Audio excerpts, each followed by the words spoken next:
আগুন চলে আসছে, এখন আলোচনা হবে। 5 মাস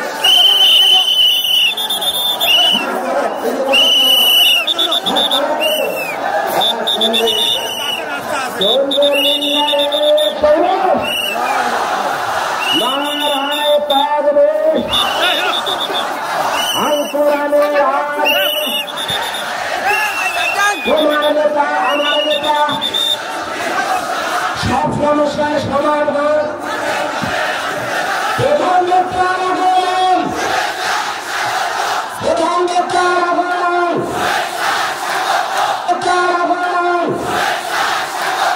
জয়পুরের পক্ষ থেকে, দিনাজপুরের পক্ষ থেকে, মাহফিলের পক্ষ থেকে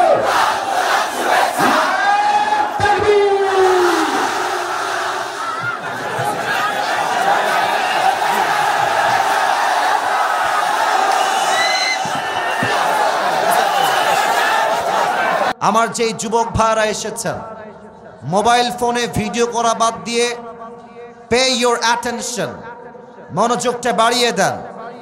listen to me with full concentration. ডানে বামে কিয়ামত হয়ে যাবে, একটা যুবকের চোখ আমার দিক থেকে অন্য দিকে ঘুরবে না, ঠিক কিনা বলেন? তোমরা আওয়াজ না করে বলেছিলাম ইঙ্গিতে বসায় দাও। সবাই লুক অ্যাট মাই ফেস, সবাই আমার দিকে তাকান, সবাই আমার দিকে।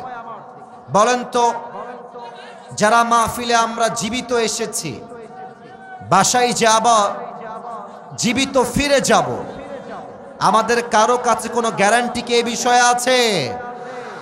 আপনাদের না ওদের সাউন্ডকে কমায় দিবে, বলেন সবাই আছে? কোনো গ্যারান্টি নাই। যেমনটা আল্লাহ তাআলা বলেছেন, লিকুল্লি উম্মাতিন আজাল ইযা জাআ আজালুহুম ফালা ইস্তাখিরুনা সাআতাও ওয়ালা ইস্তাকদিমুন। Allah says in this ayah, every ummah has a specific time to die. প্রত্যেকটা উম্মতের জন্য আল্লাহ তাআলা একটা। আচ্ছা আপনারা বলেন তো, এইটা কোনো তাফসীর মাহফিলের পরিবেশ মনে হচ্ছে আপনাদের কাছে? ছি ছি ছি ছি ছি। আমি দিনাজপুরে ওয়াল্লাহি আল্লাহ সাক্ষী, এত বাজে পরিবেশ আমার জীবনেও আমি দেখি নাই। এটা কেমন কথা? ওরা বসলে বসবে, না হয় দাঁড়ায় থাক, ওরা দাঁড়ায় থাক, সমস্যা নাই। ওয়াজ শোনা নিয়ে কথা, বসা নিয়ে কোনো ম্যাটার নাই। তোমরা দাঁড়িয়ে থাকো, তবে তোমরা বিশৃঙ্খলা কইরো না, কেউ কাউকে চাপ দিও না, মেহেরবানি করে। আচ্ছা কালকে তোমরা কি করছো? কালকে এখানে লোক ছিল না এই পাশে আশেপাশে? তাহলে আজকে কেন এই অবস্থা? আজীব একটা অবস্থা। এই ছেলেবেলে, এই কি অবস্থা তোমাদের? তাই না? না কিছু বলবেন না, ওরা আমার কলিজা, ওরা আমার ভালোবাসা, ওরা আছে বলে আমি হিরো, না আমি জিরো হয়ে যেতাম একদম। তোমাদের পায়ে আমার হাত রাখলাম, যা তোমাদের পায়ে হাত দিলাম। আর কোনো আওয়াজ করো না প্লিজ। আমাকে 30টা মিনিট সময় দাও, পায়ে হাত রাখলাম, এর চাইতে আর বলতে পারবো না, পায়ে হাত রাখলাম। আল্লাহ তাআলা বলছেন, লিকুল্লি উম্মাতিন আজাল ইযা জাআ আজালুহুম ফালা ইস্তাখিরুনা সাআতাও ওয়ালা ইস্তাকদিমুন। প্রত্যেকটা উম্মতের জন্য আমি আল্লাহ তাআলা একটা মৃত্যুর সময়সীমা বেঁধে দিয়েছি। It will come on time, it will never late. যার মৃত্যু যেই সময় আছে, এটা সেই সময় আসবে। এক মুহূর্ত আগেও যাবে না, এক মুহূর্ত পরেও হবে না।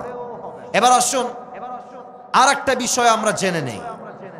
বলেন তো সবাই, দুনিয়ার জীবনটা কি বেশি উত্তম জীবন হবে, না মৃত্যুর পরে পরকালের জীবনটা বেশি উত্তম জীবন হবে? পরকালের জীবনটা বেশি উত্তম হবে। যেমনটা আল্লাহ তাআলা নিজেই বলছেন। আল্লাহ তাআলা বলছেন, ওয়ালাল আখিরাতু খায়রুল লাকা মিনাল উলা। দুনিয়ার জীবনটা উত্তম জীবন নয়, বরং দুনিয়ার চাইতে আখিরাতের জীবনটাকে বেশি উত্তম করে দিয়েছে একজন। বলেন সবাই তিনি কে? The life of hereafter is much more better than this worldly life. আল্লাহ তাআলা বলছেন, দুনিয়ার জীবনের চাইতে আমি আল্লাহ তাআলা আখিরাতের জীবনকে হাজার হাজার গুণ বেশি উত্তম করে বানিয়েছি। সুবহানাল্লাহ পড়বেন না আপনারা সবাই? এবার আসুন আমরা আয়াত ভিত্তিক তাফসীর শুরু করে দেই। খুব খেয়াল করবেন। আমি গত পরশুদিন দেখলাম ময়মনসিংহে মিজানুর রহমান আজহারি হুজুরের মাহফিল ছিল। আজহারি সাহেব যখন মাহফিল শেষ করে হেলিকপ্টারে উঠে গিয়েছেন, একজন ভাইকে দেখলাম মাইক্রোফোন নিয়ে প্রত্যেকটা অডিয়েন্সকে জিজ্ঞেস করছেন যে ভাই, আজকে এত বিশাল লম্বা তাফসীর মাহফিলে আজহারি সাহেব কি বিষয়ে লেকচার দিয়েছেন, একটা কথা আমাকে শোনা। যতজনকে জিজ্ঞেস করা হলো কেউ জবাব দিতে পারল না। আমি বুঝে গেলাম আজকালকার তাফসীর মাহফিলে মানুষের সমাগম হয় কোরআনের জন্য নয়, ভাইরাল ব্যক্তিকে কেন্দ্র করে মানুষ জমা হয়ে যায়। এবং আমি জানি আপনারা ঠিক বলবেন না, কারণ এটা খুব তিতা কথা, আমি বুঝতেছি। 2 নাম্বার কথা, এত বিশাল প্যান্ডেল, এত ক্যামেরা, এত যুবক, এত বড় মাদ্রাসা, 2 পয়সা লাভ হবে না মাহফিল দিয়ে যদি আপনারা আমার থেকে সঠিক মেসেজ না নিয়ে বাসায় ফিরে যান। আপনাকে প্রত্যেকটা কথা কান দিয়ে নয়, কলিজার থেকে শ্রবণ করতে হবে, ঠিক কিনা বলেন? সবাইকে বলবো কানটাও অ্যাক্টিভ করেন, মনটাও অ্যাক্টিভ করেন। আমি আয়াত ভিত্তিক তাফসীর শুরু করছি। আল্লাহ তাআলা বলছেন, আলহাকুমুত তাকাসুর। Allah says in this ayah, desired to having a lot distracted you from the reality. আল্লাহ বলছেন অতিরিক্ত চাওয়ার লোভ, আরো চাই, আরো চাই, আরো চাই, এই স্বভাবটা মানুষকে গাফেল করে দিয়েছে, মানুষকে দুনিয়াতে মগ্ন করে দিয়েছে। খেয়াল করবেন, অনেক মাদ্রাসার ছাত্র আছেন, অনেক স্কুল কলেজের ছাত্র আছেন, তাফসীরের প্রত্যেকটা শব্দ বুঝে বুঝে শুনবেন। প্রথমেই আল্লাহ তাআলা বলেছেন আল্লাহ, এর মূল অক্ষর হচ্ছে লাহুন। আমি এখন হরফগুলো বলবো, আমি বলার পরে সবাইকে বলতে হবে লাম, হা, ওয়াও। এবার আমার সঙ্গে বলেন সবাই, লাম, হা, তারপরে বলেন সবাই, তারপরে লাহুন। In Arabic it is called লাহুন। এই লাহুন শব্দের আমি তাফসীরে 2টা ব্যাখ্যা পেয়েছি। এক, লাহুন means entertainment, মজা, চিত্ত বিনোদন। যেমনটা কোরআনে আল্লাহ তাআলা বলেছেন, ই'লামু আন্নামাল হায়াতুদ দুনিয়া লাইবু ওয়া লাহবুন। You have to know that the worldly life is nothing more than play and entertainment. আল্লাহ তাআলা বলছেন, বান্দা শোনো, দুনিয়ার জীবনটা জাস্ট একটা খেল তামাশা ছাড়া আর কিছুই হতে পারে না, ঠিক কিনা বলেন? 1 নাম্বার ব্যাখ্যা এইটা পেয়েছি। এই গ্রামের চাচাতো ভাইয়ারা, এই ড্রোন কি নতুন দেখলা জীবনে? কি সমস্যা? এদিকে তাকাও, ওইটা মরে যা, উল্টায় যা, তোমরা আমার দিকে তাকাও, তাকবীর দেন, নারায়ে তাকবীর। আব্বাজান সাউন্ডটা, আপনি মুরব্বী না, এখানে যুবক থাকতে হবে, যুবক ছাড়া আমাদের কথা কেউ বুঝবে না ভাইয়েরা। মুরব্বীকে যদি না হয় যুবক দেন। আমি অত্যন্ত দুঃখের সঙ্গে বলছি, আমি ডিজায়ার সাউন্ডটা পাই নাই, মাফ চেয়ে নিচ্ছি এই বিষয়টার জন্য। আমি চেয়েছি টনটনের সাউন্ড, বারবার ঝ্যান ঝ্যান ঝ্যান ঝ্যান করেই যাচ্ছে। ঠিক করে দেন, ক্লিয়ার করেন। আর কতবার বলা যায় নারায়ে তাকবীর। আল্লাহ তাআলা বলছেন লাহুন শব্দের 2য় ব্যাখ্যা বুঝে নাও। লাহুন শব্দের 2য় ব্যাখ্যা হলো, লাহুন মানে এমন একটা বিষয়, দেখেন এখানে অনেকগুলো যুবক এসেছে আর বাহিরে ওই গেটে অনেকগুলো যুবক দাঁড়িয়ে দাঁড়িয়ে বিড়ি টানতেছে, ওই পাশে বিড়ি টানতেছে। তো তারা চাইলে তাফসীর মাহফিলে বসে বিড়ি না টেনে ওয়াজ শুনতে পারত।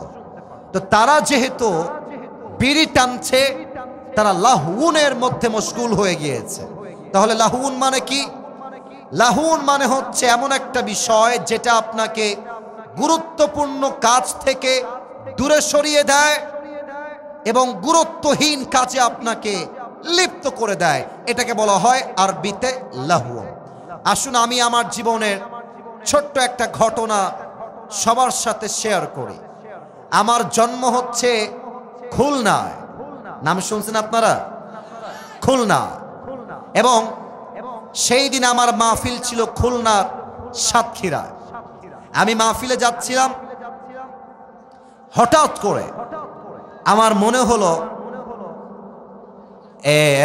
সাদা জুব্বাওয়ালা বসো বসো বাবু, বসে পড়ো বসে পড়ো।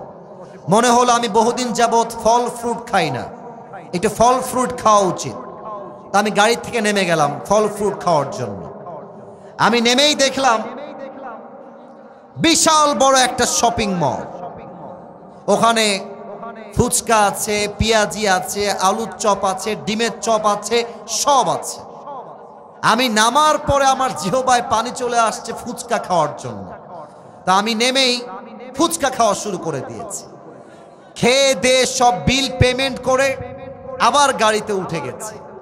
and I was going to my program, Satkhira যাচ্ছিলাম। হঠাৎ করেই মাথায় আসলো, কিরে আমি তো নেমেছিলাম ফল কেনার জন্য, নামলাম কেন আর আসলাম কেন আর উঠলাম কেন? আমি তো পাগল হয়ে গেছি, আমি তো অনর্থক কাজে মশগুল হয়ে গেছি। তখন আমার এই লাহুন শব্দের তাফসীর বুঝে আসলো।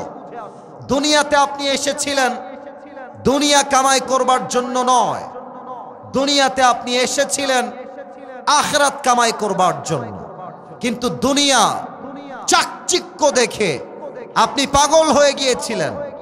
আর যখন মৃত্যু আর আপনার সামনে চলে এসেছে, তখন আপনি বুঝতে পেরেছেন দুনিয়ার জীবনটা ছিল জাস্ট একটা তামাশার জায়গা, আখিরাতের জীবনটাই হচ্ছে আসল জীবন। ঠিক কিনা বলেন?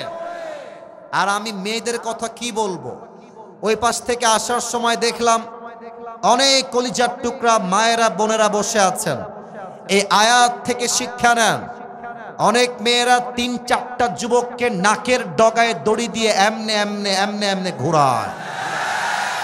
আমি আমার বোনকে বলবো, বোন আপনি বিয়ের আগে 5 ঘাটে পানি খাবেন, আপনার স্বামী 10 ঘাটে পানি খেয়ে আপনাকে বিয়ে করবে। আপনি চরিত্রহীন হলে আপনার স্বামী চরিত্রহীন হবে, আপনি চরিত্রবান হলে আপনার স্বামী চরিত্রবান হবে। ঠিক কিনা বলেন? আমি আফসোস করেই বলছি এবং বলতে আমার লজ্জায় মাথা নত হয়ে যায়। অনেক মেয়েরা বের হয়েছে আজকের এই বাংলাদেশে, যাদের চাহিদা এত পরিমাণ বেড়ে গিয়েছে, জাস্ট একটা আইফোন 16 প্রো ম্যাক্স পর্যন্ত তারা কক্সবাজার পর্যন্ত চলে যায় দিনাজপুরের ভাই। এমন মেয়ে বলো তো আমার কাছে যুবক ভাইরা আছে না নাই? জোরে বলো সবাই, আছে না নাই? আশা রাখবো অন্তত দিনাজপুরে এমন মেয়ে নাই। না না, কথা থামো থামো থামো থামো। এমন মেয়ে যদি থাকে আল্লাহ তাকে পরিপূর্ণ হেদায়াত দান করুক। পড়েন সবাই আমিন। এবার আল্লাহ তাআলা বলছেন, বান্দা শোনো শোনো, হাত্তা যুরতুমুল মাকাবির, এই দুনিয়ার চাই চাই স্বভাব শেষ হবে একদিন। আল্লাহ সেই দিনটা বলছেন যেই দিন তোমার লাশ 3.5 হাত মাটির নিচে দাফন হবে। সেই দিন তুমি বুঝবা দুনিয়ার জীবনটা ছিল জাস্ট একটা রঙ্গ তামাশা ছাড়া আর কিছুই না। এবার আসুন দ্বিতীয় আয়াতের ব্যাখ্যা করি। আল্লাহ বলছেন হাত্তা যুরতুমুল মাকাবির, একদিন তুমি কবরকে সচক্ষে দেখবা, সেই দিন তুমি দুনিয়ার বাস্তবতা বুঝবা। এই মৃত্যু নিয়ে আমি যখন রিসার্চ করলাম, আমি পেলাম যে মৃত্যু হচ্ছে মোট 2 প্রকার। সবাই আমার 2টা আঙ্গুল দেখবেন, আওয়াজ দিয়ে বলবেন। বলেন সবাই, মৃত্যু কয় প্রকার? আপনার আওয়াজ নাই, আপনাদের আওয়াজ পাই নাই। বলেন সবাই, কয় প্রকার? আরো জোরে, কয় প্রকার? 1, the death of people, those who perform the salah. Number 2 হচ্ছে the death of people, those who do not perform the salah. 1 হচ্ছে নামাজি বান্দার মরণ, আর 1 হচ্ছে বেনামাজি বান্দার মরণ। নামাজি বান্দার সামনে যখন মালাকুল মওত আসবে, তার দেহের চামড়ার রং হবে সাদা ধবধবে, তার দেহে থাকবে লম্বা একটা সাদা জুব্বা। মালাকুল মওতের মুখে থাকবে লম্বা লম্বা চাপদাড়ি। মালাকুল মওত নামাজি যুবকের সামনে এসে বলবে, ইয়া আইয়াতুহান নাফসুল মুতমাইন্না উখরুজি ইলা মাগফিরাতিল্লাহি ওয়া রিজওয়ানি, হে প্রশান্ত আত্মা, আল্লাহর দয়ার দিকে মায়ার দিকে বের হয়ে আসো। এবার দেখেন তো আমার হাতে এইটা কি, দিনাজপুরের ভাইরা? এবার সাউন্ডটা মোটামুটি পেয়েছে। এটার নাম কি দেখেন তো, এইটা গোল না চারকোনা? জোরে কোন, গোল না চারকোনা? আল্লাহর হাবিব বলেছেন, কাফাম মিন নাকফানিল জান্নাহ ওয়া হানুত মিন হানুতিল জান্নাহ। নামাজি বান্দার রূহটাকে মালাকুল মওত ডান হাত দিয়ে কবজ করবে এবং রূহটা কবজ করার পরে চাদরের মধ্যে এমনে রেখে দিবে, চাদরটা ভাঁজ করবে এবং সোজা আপনার রূহটাকে নিয়ে মালাকুল মওত ইল্লিয়িন তথা জান্নাতের ঠিকানায় পৌঁছায় দিবে। সুবহানাল্লাহ পড়বেন না আপনারা সবাই? এটা হচ্ছে নামাজি বান্দার মরণ। এবার আসুন, বেনামাজি মৃত্যু কেমন হবে? ইসরে, এখানে অনেক যুবক তোমরা বসে আছো, আমি একটা কথা বলছি, আমার কথায় তোমরা রাগ কইরো না। অনেকের মোবাইল ফোন চেক করলে এখন দেখা যাবে ও মাহফিলে বসেই তার গার্লফ্রেন্ডের সঙ্গে এখানে চ্যাটিং করেছে, এখানে বসে বসে। এখানে অনেক যুবকের ফোন চেক করলে পাওয়া যাবে ওই যুবকটা টিকটকে অনেক উলঙ্গ মেয়ের নাচ ভিডিও দেখার জন্য ফলো দিয়ে রেখে দিয়েছে। এখানে অনেক যুবক আছে এমন, যে যুবকের পকেট চেক করলে একটা বিড়ির প্যাকেট এখনই পাওয়া যেতে পারে। আসেন আমরা জেনে নেই বেনামাজির মৃত্যু কত বড্ড ভয়ঙ্কর হবে। যে বিড়ি খায়, যে সুদ খায়, যে ঘুষ খায়, তার মৃত্যু কত বড্ড ভয়ঙ্কর হবে। আসুন আমরা জেনে নেই, বেনামাজির সামনে যখন মালাকুল মওত আসবে, আহা, এই বাচ্চারা গেলে যাও, নয় চুপ করে বসো, আওয়াজ দিও না। আচ্ছা, আব্দুল আলিম কোথায়? আব্দুল আলিম, আব্দুল আলিম কোথায়? নাই? আচ্ছা ঠিক আছে, কাউসার তুমি একটু আমার মুরব্বির কাছে যাও, মুরব্বিকে গিয়ে কানে কানে সব বুঝায় বলো। আমি বিশ্বাস করেন ভাই, পুরো বছরে এরকম বলার পরেও ঠিক হয় না, আমি জীবনেও দেখি নাই। এতবার করে বলছি সাউন্ড দুই পাশে টন টন হবে, একটু সুর দিয়ে ওয়াজ করবো, সাউন্ডই নাই। আজীব একটা অবস্থা। সুর মানে সুর বুঝাচ্ছি না, প্রত্যেকটা কথার তো একটা টাং আছে। কিছু কথা মাইক্রোফোন ঠিক থাকলে প্রত্যেকটা কথা মানুষের কলিজায় গিয়ে আঘাত করে, ঠিক কিনা বলেন? বেনামাজি মৃত্যু কেমন হবে আসুন আমরা জেনে নেই। বেনামাজির সামনে যখন মালাকুল মওত আসবে, তার দেহের চামড়ার রং হবে নীলাভ বর্ণের চেহারা, আর তার দেহের পোশাক হবে কালো কুৎসিত, তার দুই চোখ হবে লাল টকটকে, এবং সেই মালাকুল মওতের ভয়ঙ্কর চেহারা দেখে, এটা তো সব সময় থাকে, পিছায় দেন একটু, আচ্ছা ঠিক আছে, থামো, আওয়াজ করো না। এসেই বলবে, ইয়া আইয়াতুহান নাফসুল খাবিসা উখরুজি ইলা গাদাবিল্লাহ। বাড়াই দেন একবার, এই বেনামাজি বের হয়ে আসো, আল্লাহর গজবের দিকে, জাহান্নামের দিকে বের হয়ে আসো। বলার পরে বেনামাজির রূহটা ছিঁড়ে বের হবে। একবার ডান দিকে দৌড় দিবে, আরেকবার বাম দিকে দৌড় দিবে, আরেকবার পেছনের দিকে দৌড়ে পালিয়ে যাবে। এবার সবাই আমার বাম হাত দেখবেন, কেউ যেন বাদ না যায়।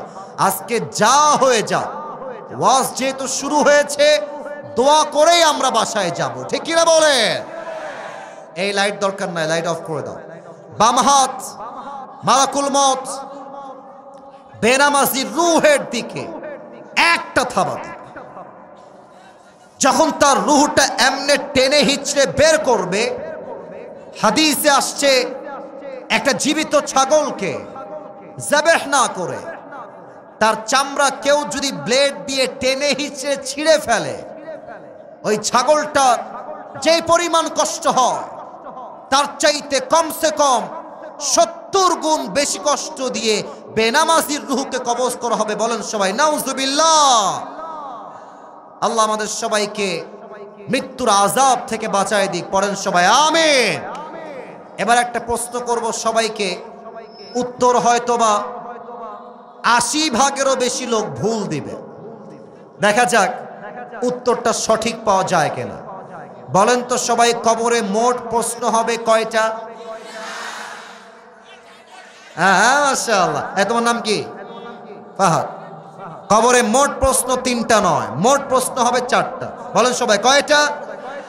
4টা। এই যে যুবক বসেছে, এই ছেলে তুই না বুঝলে তো ঠ্যাং ভেঙে ফেলবে একেবারে। এই এবার তুমি বাড়ায় দাও, কলিজা তুমি বাড়ায় দাও। তুমি আমার মাইন্ডটা বোঝো ভাই, মাইন্ডটা বোঝার ট্রাই করো। তোমরা সাউন্ড সিস্টেম ঠিক রাখলে, আমার নিয়ম দেওয়া আছে 1 ঘন্টা, আমি 1 ঘন্টা নয় 1.5 ঘন্টা আজকে ওয়াজ করতাম, ঠিক কিনা বলে?